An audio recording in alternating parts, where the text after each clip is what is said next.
భూమి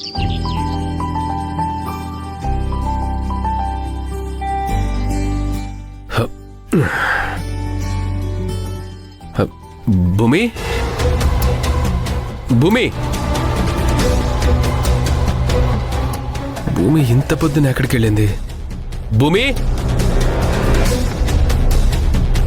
భూమి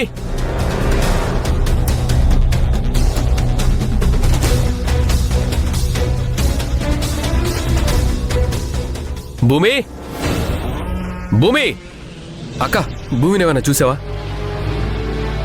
అదేంట్రా, ఏమైంది? భూమి పైన లేదా ఏంటి? లేదమ్మా, ఎక్కడికి వెళ్ళిందో అర్థం కావడం లేదు. అదేంట్రా, నీకు చెప్పకుండా ఇంత పొద్దునే బయటికెలా వెళ్తుంది? భూమి ఒకవేళ సుహాసిని కలవడానికి వెళ్ళుంటుందా?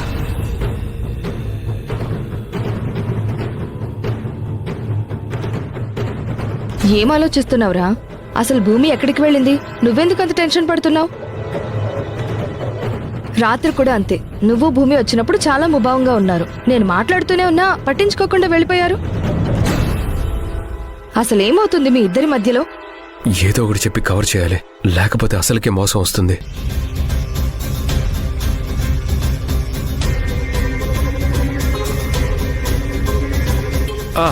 ఏదో గుడికి వెళ్తానని చెప్పిందాక ఆ విషయం మర్చిపోయి అనవసరంగా మిమ్మల్ని కంగారు పెట్టాను. మీరు టిఫిన్ చేయండి.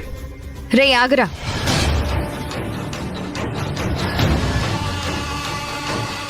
నిజం చెప్పు. భూమి గుడికి వెళ్తానని చెప్తే నువ్వు ఖచ్చితంగా మమ్మల్ని వచ్చి అడగవు. నువ్వు మా దగ్గర ఏమైనా దాస్తున్నావా, లేక భూమి ఏమైనా మా దగ్గర దాస్తుందా? లేకపోతే మీ ఇద్దరు కలిసి ఏమైనా దాస్తున్నారా? అదే అదేం లేదక్క. నీ గురించి మాకు తెలుసు మాధవ్. నిజంగా అలాంటిదేమన్నా ఉంటే మాతో చెప్పు. చూడు మాధవ్, నేను భూమి రాఘవ్ తప్ప నీకెవరూ క్లోజ్గా ఉండరు కదా. మాకు కూడా జరిగింది చెప్పకపోతే ఏంటర్థం? అక్క, ఏదైనా ఉంటే మీ అందరికీ చెప్పకుండా ఎందుకుంటానక్క? నేను ఒక్కడే ఏ డెసిషన్స్ తీసుకోను. నేను ఒక్కడే ఏ డెసిషన్ తీసుకోనని మీ అందరికీ బాగా తెలుసు కదా. మీరందరూ భయపడుతున్నట్లు భ్రమపడుతున్నట్లు నాకు భూమికి మధ్య ఏ విభేదాలు లేవక్క. మేమిద్దరం ఆనందంగా ఉన్నాం. సరే వెళ్ళు.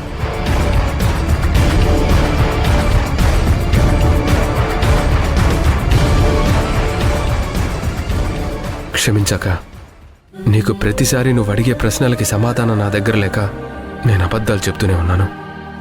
ఈ అబద్ధాలు ఎప్పటికి ఆగుతాయో నాకే అర్థం కావటం లేదు.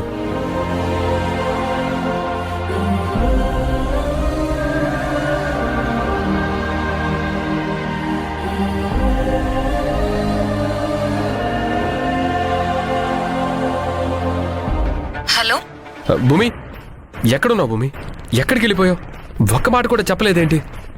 ఏం లేదు మాధవ్, నేను రాత్రంతా బాగా ఆలోచించాను. అలా ఆలోచించి నేను ఒక నిర్ణయం తీసుకున్నాను. ఏంటి భూమి అది? సుహాసిని గారిని మన ఇంటికి తీసుకొద్దాం అనుకుంటున్నాను. భూమి, ఏం మాట్లాడుతున్నావు? సుహాసిని ఇంటికి తీసుకురావడం ఏంటి? ఏ, ఇంటికి తీసుకురాకూడదా? నా ఉద్దేశం అది కాదు భూమి. నేను చెప్పేది కొంచెం జాగ్రత్తగా విను. ఇప్పుడు సుహాసిని నువ్వు ఇంటికి తీసుకొస్తే ఇంట్లో వాళ్ళందరికీ అలేఖ్యకి ఏం సమాధానం చెప్పాలి? దీని గురించి ఆలోచించే కదా నేను మీకెవ్వరికి జరిగింది చెప్పండి. లేదు మాధవ్, ఈ సమస్యకి పరిష్కారం వెతకాల్సింది. నేను ఎలా అయినా సుహాసిని గారిని మన ఇంటికి హలో తీసుకొస్తాను. భూమి, భూమి.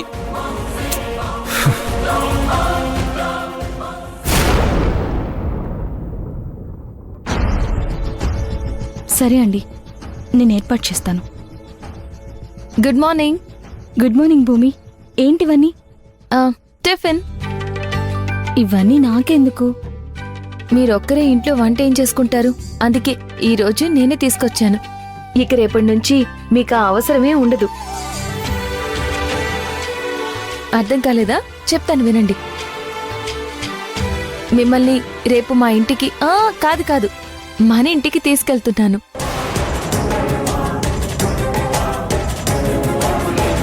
ఏం మాట్లాడుతున్నావు భూమి? మీ ఇంటికి తీసుకెళ్ళడం ఏంటి? అంటే మా ఇంటికి కాదు, మన ఇంటికి అని చెప్తున్నాను. జోక్ చేయకు భూమి. నేను అక్కడికి వస్తే పరిస్థితి ఎలా ఉంటుందో నీకు బాగా తెలుసు. అయినా నువ్వు ఇలాంటి జోక్ చేయడం అవసరమా? నేను చెప్పేది జోక్ కాదు, నిజంగానే. చాలా పెద్ద ప్రాబ్లం ఫేస్ చేయాల్సి వస్తుంది భూమి. వద్దు. ప్రాబ్లం ఏమీ అవ్వకుండా నేను తీసుకెళ్తాను. నేను రాను భూమి. నువ్వేదో నా మీద జాలితోనో బాధతోనో ఇలాంటి డెసిషన్ తీసుకున్నావు నాకు అర్థమవుతుంది. కానీ జరగబోయేది తలుచుకుంటే నాకు భయమేస్తుంది. ఖచ్చితంగా నేను ఆ ఇంటికొస్తే అసలుకే మోసం వస్తుంది. అలాంటిదేమీ జరగదని చెప్తున్నాను కదా, నా మాట వినండి. నువ్వు ఈ విషయం ముందు మాధవ్కు చెప్పావా? మాధవ్తోనే కాదు, రాఘవ బావగారితో కూడా చెప్పాను మిమ్మల్ని మన ఇంటికి తీసుకొస్తున్నాను అని. సరేనా?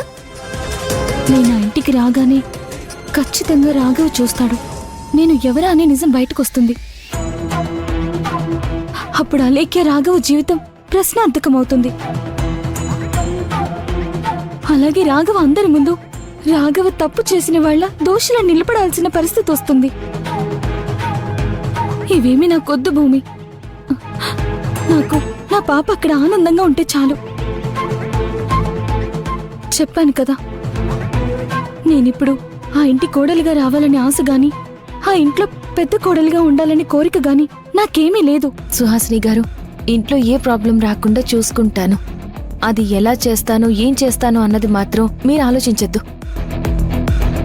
అది నేను చూసుకుంటాను. దయచేసి నా మాట కాదనకండి. రేపు మన ఇంటికి వస్తున్నారు, నేను తీసుకెళ్తున్నాను, మీరు ఒప్పుకున్నట్టే.